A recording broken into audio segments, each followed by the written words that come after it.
Biting flies swarm his face in a constant black cloud. He has spent the entire morning trying to fight them off. Ticks cluster thick around his eyes, packed into the folds of his dewlap, buried deep inside both ears.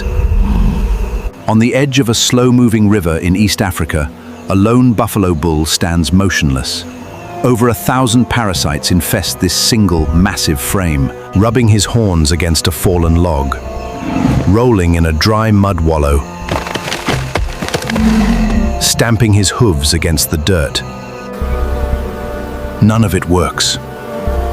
The ticks are too deep, too many, too stubborn. Then, almost reluctantly, he wades into the river. The water climbs past his knees, his belly, his shoulders. And that's when the first fish arrive. Small, silver, barely the length of a finger, but there are hundreds of them. Within moments, they surround his submerged body completely, a shifting curtain of scales. They target the belly first, then the groin, then down along his thighs to the knees and hooves. Wherever a fold of skin hides a parasite, the fish are already there, mouths working, searching, pulling. Above the surface, a different kind of help arrives. Red-billed Oxpeckers drop onto his back in 2s and 3s, then move fast, straight for the ears, the base of the horns, the thick skin along his neck. Their bills are built for this. Thin, sharp, precise. Each peck finds a target. Each tick disappears. For a moment, the buffalo simply stands there, surrounded above and below. Fish beneath the water, two species that have never met before this river, working the same body at the same time. Dividing the labor, the fish never stop moving. They shift from belly to leg to hoof and back again, revisiting the same folds over and over, making sure nothing is missed.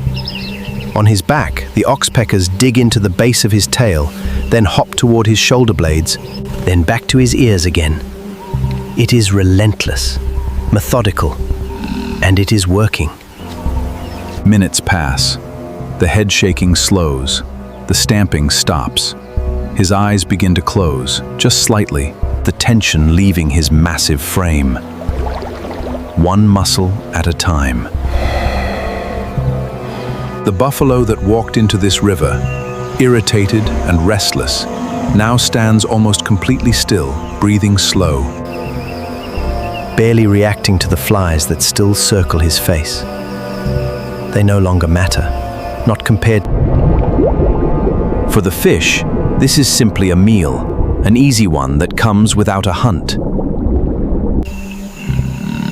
For the oxpeckers, it's a food source as old as their species itself.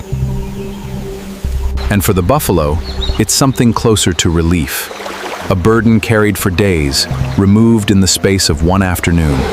No one taught these animals to cooperate. No signal passed between the fish and the birds to divide the work. And yet here, in this one stretch of river, 3 completely different species have found a rhythm that benefits every one of them. The buffalo gets relief. The fish get food. The oxpeckers get an easy meal and a warning system for predators in return. Nature rarely announces its partnerships. They simply happen, quietly, the way they have for thousands of years. One tick at a time, one fish at a time, one bird at a time, in the slow-moving rivers of the African savanna.